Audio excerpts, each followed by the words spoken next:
ये बात तो अखिलेश जी बता सकें, इस बात के पीछे उनका क्या लॉजिक रहा होगा।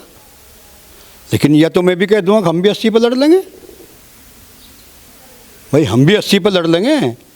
ये कहने से इससे कुछ नहीं है, समय आने दीजिए, समय आएगा और तब ये इंडिया गठबंधन चलेगा और बहुत सारी स्थिति जो साफ होगी। वो जो 5 राज्यों में चुनाव चल रहा है अब तो इनसे काफ़ी कुछ साफ हो जाएगा कि किस ओर जा रहा है हिंदुस्तान। वो एक बहुत ही पढ़े लिखे, बहुत समझदार और बहुत ही सामाजिक युवा नेता हैं हमारे। मैं नहीं मानता उनकी बराबरी का कोई नेता आज हिंदुस्तान के अंदर है। उनके बाप की बराबरी का नेता कोई हिंदुस्तान के अंदर में नहीं हुआ। कोई विपक्ष में हैं कहाँ चोर उचक्के, घोटालेबाज तो सारे नूंगे ही तो हैं, सत्ता के साथ ही तो हैं वे। दिन छापे पड़ रहे हैं राजस्थान हो चाहे कहीं भी हो। हाँ हाँ ठीक कहा आपने, छापे पड़े, कौन पकड़ेगा पता लगा आपको? ईडी पकड़ी गई ना, ईडी जेल गई ना। जो छापा डालने आई थी उसी पर छापा पड़ गया, तो चोर कौन हुआ? नमस्कार, मैं हूं कुलदीप, आप देख रहे हैं हेडलाइंस। उत्तर प्रदेश से ही रास्ता जाता है दिल्ली का और तमाम नेता अपने भाषणों में यही से कहते हैं कि अगर किसी को प्रधानमंत्री बनना है, जिस भी पार्टी की सरकार बनेगी उसे उत्तर प्रदेश में अपनी मजबूत उपस्थिति दर्ज करानी पड़ेगी। हमारे साथ ऋषि राज जी हैं, पूर्व जिला अध्यक्ष हैं लोकदल के। इनसे बातचीत करेंगे। जो गठबंधन इंडिया नाम से बना था, मजबूती दिखा रहे थे, कहीं ना कहीं अभी 24 के दिन अभी दूर है, लेकिन उससे पहले ही उसमें कहीं ना कहीं तोड़फोड़ नज़र आती है। एक दूसरे के खिलाफ बयानबाजी अब शुरू हो चुकी है। इनसे बातचीत करेंगे। क्या ये इनके लिए अशुभ संकेत नहीं है? क्या जो चुनौती देने की बात कर रहे थे बीजेपी के एनडीए गठबंधन को, अब उसमें भी दरार एक तरह से नज़र आ गई। अपने पीडीए गठबंधन को कहीं ना कहीं अखिलेश जी मजबूत बता रहे हैं इंडिया से भी, और कह रहे हैं कि हमने तो पहले ही बना लिया था। इनसे बातचीत करेंगे, आखिर क्या वजह है, इसमें सुधार की गुंजाइश भी है, ये दरारें और बढ़ती जाएंगी। सर स्वागत है आपका। धन्यवाद साहब। सर, जो चुनौती के लिए तैयार किया था कि इस बार एनडीए नहीं इंडिया चलेगा, उसमें तो चुनाव में तो अभी कई महीने हैं, उससे पहले ही तोड़फोड़ शुरू हो गई। देखिए मेरे भाई, अभी कहीं कोई तोड़फोड़ नहीं है। जहाँ तक आप बात कर रहे हैं कि इंडिया गठबंधन बना, ये इंडिया गठबंधन बड़ी मजबूती के साथ चलेगा, क्योंकि ये यहाँ के देश की जनता की मांग है। जनता की मांग को मानने के लिए, उसे स्वीकार करने के लिए इन सबको मजबूर होना पड़ेगा। ये कि वो उसके बयानबाजी अलग अलग तरीके के होंगे, हो सकता है इसके पीछे भी कोई सोची समझी रणनीति हो। नहीं, आपसी गठबंधन में एक दल दूसरे दल पे छीटाकशी करे, इसमें क्या रणनीति होगी? मैं यूँ कहता हूँ कि इस राजनीति में पता नहीं क्या क्या करने पड़ते हैं। अब आप यूँ देखिए ना कि जो आज की तारीख में सत्ता में हैं, वे अपने लोगों को पार्टी छुड़वावें और अपने को गाड़ी दिलवावें और दूसरी पार्टियों में सेट कर दें। ये भी आपको देखने में मिल रहा होगा। ये तो राजनीति है और राजनीति इस हद तक गुजर गई। मैं अभी आज एक इस पर वीडियो पर सुन रहा था, एक लेडी है वो, तो वो विदेश से अपना मेरे ख्याल था 80 लाख का कितने का पैकेज छोड़ कर उसे टिकट दिया है इन्होंने, बीजेपी वालों ने, राजस्थान में। वो तो पहले हरियाणा में भी चुनाव लड़ी 2019 का। आप नौक्सम चौधरी की बात करें? जी जी जी जी जी जी उसी की बात कर रहे हैं। उसका आपने स्पीच देखा होगा, क्या बोल रही है? हम ईंट का जवाब पत्थर से देंगे, हम गोली चलाना जानते हैं। तो कहाँ चलेगा राजनीति का स्तर? क्या यही हमारे देश की कल्चर थी? उन्होंने सफाई भी दी है कि जो पिछले 5 साल इस विधानसभा में रहा है, जहाँ से मैं चुनाव लड़ने आई हूँ, वहाँ पे कुछ पिछले 5 साल में ऐसा हुआ है, ऐसे बाहुबली अपने ढंग से राजनीति की, हम उनको जवाब देने के लिए, अपने कार्यकर्ताओं को एक मैसेज देने के लिए कि हम भी डरने वाले नहीं हैं। इस परिदृश्य में मैंने ये दिया। अच्छा, इस परिदृश्य में जो उन्होंने दिया, ये उसकी और सबसे बड़ी कमजोरी है। सरकार किसकी है? सरकार किसकी? वहाँ पे तो कांग्रेस की है। नहीं, वहाँ पे देश में कांग्रेस की सरकार थोड़ा ही है। तो उसमें फिर ये फैल हैं जो बाहुबली दिखा रहे हैं लोगों को। फिर तो हमारी भारत सरकार फैल है। नहीं, राज्य में तो कहीं ना कहीं असर तो रहते हैं प्रदेश सरकार के भी अपने। मैंने कहूँ, जहाँ तक आप राज्य की बात करते हैं, राज्य को ये मान कहाँ रहे। अब तो पहले था ऐसा कि जो एमएलए विपक्ष का भी जीत का आ गया, उसके भी एक माने हुआ करते थे। आज सत्ता पक्ष के ही नहीं है, तो 2-3 आदमी हैं, उनके माने हैं। इस देश में है किसी के माने? आप तो देख रहे हैं, आप तो बुद्धिजीवी हैं और आपके हाथ में तो ये सब कुछ सौदा है, जिससे आप कहीं कहीं से खोज करके लावें। क्या हालात हैं देश के? क्या आप इससे संतुष्ट हैं? नहीं है, कोई भी संतुष्ट नहीं। लेकिन पता नहीं क्या मजबूरियां हैं। तो जो गठबंधन की बात हुई थी इंडिया की, या फिर ये छीटाकशी एक दूसरे पे बयानबाजी चल रही है, अगर मैं पश्चिमी उत्तर प्रदेश की बात करूँ, आप यहाँ बैठे हैं, तो 2024 में किस नज़रिए से देख रहे हैं आप चुनाव? पश्चिम उत्तर प्रदेश का क्या मतलब है? आप यूपी की बात करो। पश्चिम कहाँ से आया इसमें? यूँ पश्चिम इसलिए आया क्योंकि लोकदल का जो प्रदेश एक है ना, एक है, हाँ। लेकिन लोकदल का जो असर है, जो अपनी कौन कहता है हमारा पूरे प्रदेश में संगठन है? नहीं, जितनी आप सीटें लेते हैं तो फोकस तो इसी पश्चिम में रहता है आपका। मैं यूँ कहूँ, ये तो हमारा त्याग है, राष्ट्रीय लोकदल का ये तो एक त्याग है कि उसे वो अपनी सब कुछ त्याग करने के बाद भी इस कंडीशन में आ जा। तो ये त्याग है या मजबूरी नहीं, त्याग है कि पूरब में आपका भाई पूरब में आपका असर ना हो, वहाँ पे इतना कैडर ना हो, इतना वोट बैंक ना हो, इतने नेता ना हो? देखो, आप गलत फहमी के शिकार हैं। फिर हमारा पूरे प्रदेश में संगठन है, हमारा पूरे देश में संगठन है, हमारे हर देश में आदमी खड़ा है। राष्ट्रीय लोकदल के तो कभी चौधरी चरण सिंह के ज़माने पर 5-5 मुख्यमंत्री हुआ करते थे। ऐसा थोड़ा ही है कि आप इसे पश्चिम पे ले आवें, आप थोड़ी देर में आप इसे जाट्टू पे ले आवेंगे। ये तो आपकी कलाकारी है ना। आप यूँ देखें ना, आप जो बोल रहे हैं, जहाँ मुझे आप ले जाना चाह रहे हैं, पश्चिम का क्या मतलब काटा आपने?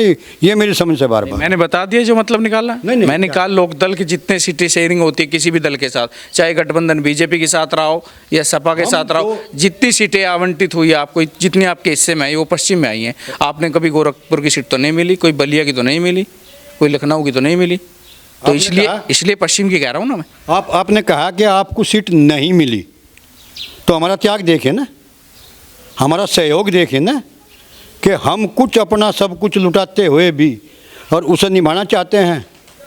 हमने जो जबान दे दी उसको हम निभाना चाहते हैं, हर सूरत में निभाना चाहते हैं।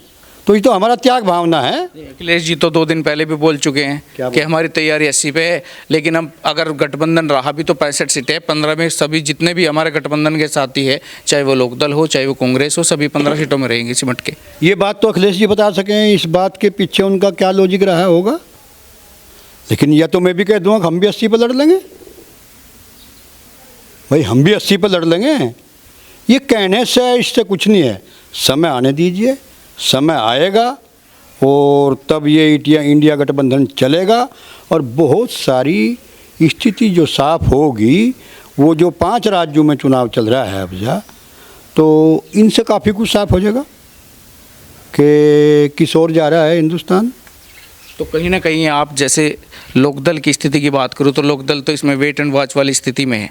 जो कांग्रेस और सपा में चल रहा है बयानबाजी, जयंत जी से सवाल पूछा, जयंत जी ने कहा कि दंगल है, कुश्ती हल्की फुल्की चलती रहती है, ये तो चुनाव से पहले आपस में चलता रहता है।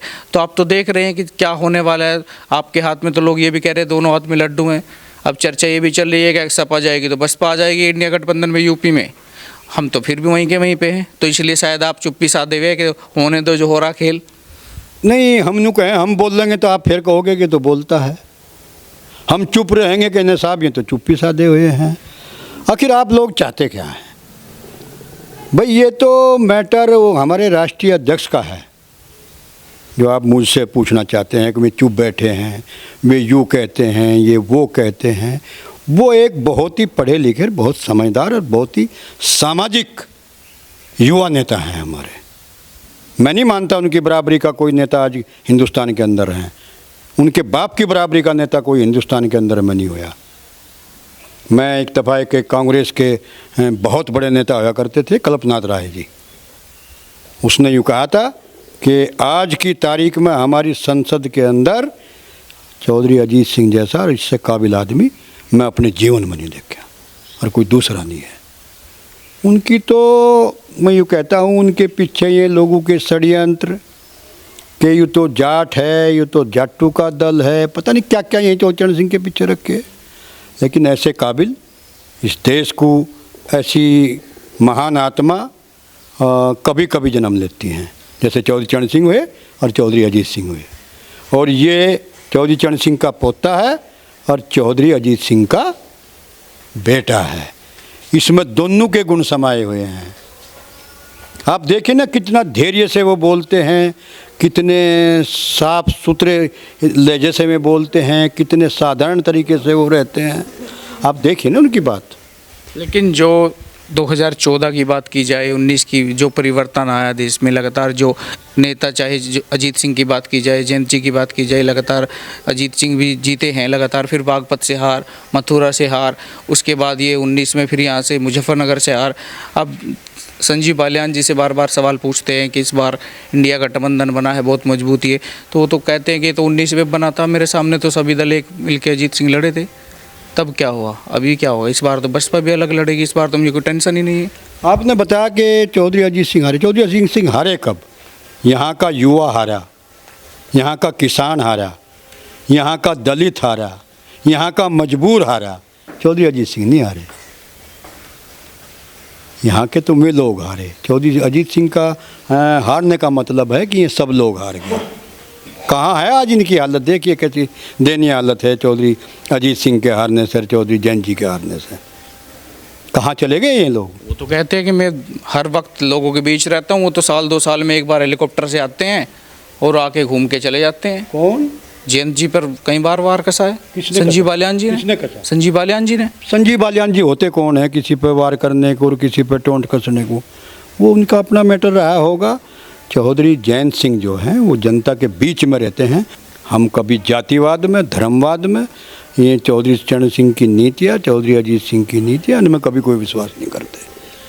हमारे लिए तो ये है कि किसी पर यदि जाती है तो हम उसके लिए मर मिटने के लिए तैयार हैं। ये राष्ट्रीय लोकदल की नीति है। 24 की तैयारी कितनी है? जो 19 में हुआ, इस बार 24 में कितने मजबूत, कितने अलग दिख रहे हैं? 22 में क्योंकि बड़ा कॉन्फिडेंस मिला होगा क्योंकि कई सारे विधायक आपके जीत के आए हैं, तो 24 में थोड़ा उत्साह तो बढ़ा है 19 के मुकाबले। तो अब कैसी तैयारी है और किन सीटों पे ज़्यादा फोकस आपका? हमारा उत्साह डाउन कब हुआ? ये किसने बता दिया आपको कि हमारा उत्साह पहले डाउन था और फिर हमारा बढ़ा? हमारा तो उत्साह हमेशा बढ़ा रहता है। इससे हमारे पे कोई फ़र्क नहीं पड़ता कि हमारी सीट 10 आई हैं, 9 आई हैं, 15 आई हैं, 20 आई हैं। इससे हमारे पे कोई फ़र्क नहीं पड़ता। हम तो मजबूती के साथ चुनाव लड़ते हैं, जनता के बीच में जाते हैं, साफ सुथरी छवि के हैं। कहीं आज तक हमारे पे कोई तिल धरने की कोई जगह नहीं है कि कोई हमारे पे ये उंगली उठा दे, हमारे किसी कार्यकर्ता पे उठा दे। तो वो एक अलग मैटर है कि उसमें कहीं कहीं को नसीब भी अड़ते हैं, कहीं कहीं हालात भी बनते हैं। लेकिन जहाँ तक बात है, हम तो पहले भी मजबूती से थे और अब भी मजबूती से हैं। और हम यूँ कहें जहाँ हम खड़े होंगे वहाँ बिल्कुल परमात्मा हमारे साथ है, वहाँ फतेह होगी। राकेश टिकैत जी का एक बयान बार बार आया है कि विपक्ष डरा हुआ है और डरा हुआ विपक्ष भी कहीं ना कहीं तानाशाह को जन्म देता है। तो आप मानते हैं कि आज के हालातों में विपक्ष डरा हुआ है? मैं नहीं मानता कि विपक्ष डरा हुआ है, मैं मानता हूं कि मीडिया डरा हुआ है। आज के हालात ये हैं, जो विपक्ष बोलता है तो मीडिया डरा हुआ है। को मीडिया विपक्ष की किसी भी बात को हाईलाइट नहीं करता, वो उसे टीवी पर नहीं दिखाता, वो अखबार में उसे नहीं लिखता। कौन कहता है? पता नहीं कैसे कह दिया होगा राकेश टिकैत जी ने कि साहब विपक्ष डरा हुआ है। क्यों डरेगा विपक्ष? कह रहे हैं ईडी का डर है, सीबीआई का छापे लग रहे हैं दिन पर दिन। मैंने कहूँ विपक्ष में हैं कहाँ चोर उचक्के? घोटालेबाज तो सारे नुंगे तो हैं, सत्ता के साथ ही तो हैं वे। दिन छापे पड़ रहे हैं, राजस्थान हो चाहे कहीं भी हो। हाँ हाँ, ठीक कहा आपने। छापे पड़े, कौन पकड़ेगा? पता लगा आपको? ईडी पकड़ी गई ना, ईडी जेल गई ना। जो छापा डालना आई थी उसी पर छापा पड़ गया। तो चोर कौन हुआ? चोर विपक्ष हुआ या सरकार का ईडी हुई? में चोर हैं। नहीं, वो दूसरा मामला था, वो मणिपुर का था जो आप कह रहे हैं जेल गए हैं। मणिपुर में इसी देश का या हाँ, इसी देश से बाहर का है? इसी देश का था। तो मुझे लपेट क्यों रहे फिर आप कि वो तो मणिपुर का था, वो हिंदुस्तान का मैटर था और हिंदुस्तान की ईडी का मैटर था ना। और यह ईडी तो ऐसी भी है कि इन्हें तो वे गाड़ी में पैसे भर कर ले जाए और आपके लिए आके यहाँ घेर दिए, ये मिले जिसके यहाँ से। क्या यकीन करेंगे आप इनका? कैसे मान लूँ मैं कि विपक्ष के यहाँ से छापे में पैसा मिल रहा है? तो क्या इसकी वीडियोग्राफी होनी चाहिए, लाइव चलना चाहिए कि कितना मिला नहीं मिला? बिल्कुल होनी चाहिए, लेकिन करवाओगा कौन? ये सब चीज़ें तो होनी चाहिए, लेकिन इन्हें करवाओगा कौन?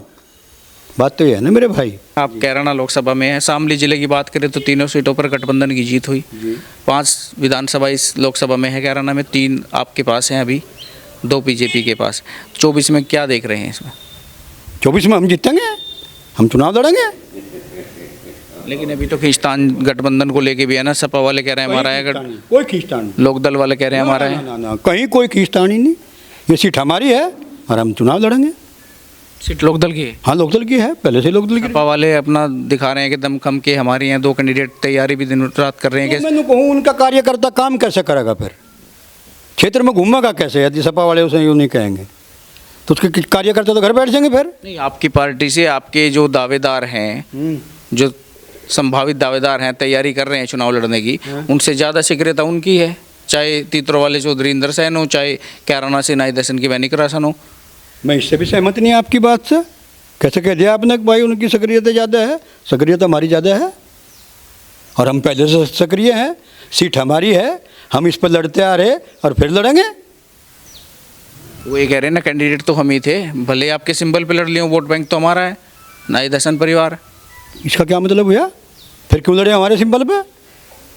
फिर हमारे सिंबल से क्या? वो हमारी पार्टी ज्वाइन की, बाकायदा हमारी पार्टी की सदस्यता ग्रहण की और सदस्यता ग्रहण करने के बाद हमारी पार्टी से लड़े, जीत गए। तो ऐसे समीकरण, ऐसी कंडीशन इस बार भी अगर बनने लगे तो इस बार भी आप बाहरी कैंडिडेट को मौका देंगे कि ज्वाइन कर लो, लड़ लो, या इस बार तैयारी है कि जो हमारा लोकदल का है वही लड़ेगा? तो फिर तो पार्टी के विलय हो जाने चाहिए नहीं कि सबके भाई, फिर तो एक ही झंडा हो जाए, एक ही निशान हो जाए। इसका क्या मतलब हुआ? जैसे 18 में किया आप लोगों ने, मैं कह रहा हूँ 24 में भी ऐसी तैयारी है कि इस बार। में क्या किया हमने? सपा का कैंडिडेट वो थी तब उस समय से, तो हमारी पार्टी की थी भाई, हमारी पार्टी ज्वाइन करी, बाकायदा समाजवादी पार्टी करी ना। हाँ। मैं यही तो कह रहा हूँ जी। 24 में भी ऐसा ही होगा कि कोई आएगा और ज्वाइन करेगा और सिंबल ले जाएगा। कुंबा बड़ा होगा और हमारी पार्टी में लोग पार्टी छोड़ छोड़ कर आवेंगे तो उनके बारे में विचार करा जाएगा। जरूर थोड़ा ये नहीं भी कह देंगे सेवा करिए 5 साल, जो भी हमारी पार्टी में होगा। हालात कुछ ऐसे देखेंगे कि कहीं कहीं ऐसे हालात भी होंगे, चलो भाई इनको लड़ा दो, ऐसा भी हो जाता है कभी कभी। ये तो राजस्थान में, मध्य प्रदेश में बजरा नूंगे से नूंगे के नूंगे भाग के टिकट ले रहे, नूंगे के नूंगे भाग के नूंगे टिकट ले रहे, चल नहीं रहा। वो बीजेपी के भी भाग रहे, कांग्रेस के भी भाग रहे। तो इससे कोई गुरेज नहीं है, कोई आए और आपको लगा कि काबिल है, जिताऊ है। यदि हमारी पार्टी की नीतियों से कोई सहमत है और वो हमारी पार्टी में आना चाहता है तो वेलकम, हमारी पार्टी के द्वार खुले हुए हैं, आइए और हमारी पार्टी की नीतियों को अपनाइए, इनको स्वीकार करिए, हमारे नेता को स्वीकार करिए, तब हम उन पर विचार करेंगे। ये फाइनल है कैराना लोकदल के हिस्से में? फाइनल तो ये है कि बिल्कुल लोकदल के हिस्से में, लोकदल की है। कहाँ लड़ेगा लोकदल? मैं लोकदल लड़ेगा फिर कहाँ लड़ेगा? राजस्थान लड़ेगा जाकर? नहीं, पूरा उत्तर प्रदेश 80 सीटें हैं। हाँ तो लड़ेंगे, हम सारे को लड़ेंगे, इसमें क्या बात रहेगी? 80 पे लड़ लेंगे। यदि ऐसे हालात बने तो हम 80 पे लड़ लेंगे, हमें कहाँ दिक्कत है। चलिए सर, धन्यवाद। तो ये ऋषिराज राजड़ जी जिन्हें बड़ी बेबाकी से अपनी राय रखी, तमाम मुद्दों पर ये मुखर होकर बोलते हैं और बड़ी शालीनता से तथ्यों के साथ अपनी बातें रखी। अभी तक के लिए इतने। मैं कुलदीप सिंह, हेडलाइंस उत्तर प्रदेश, शामली से।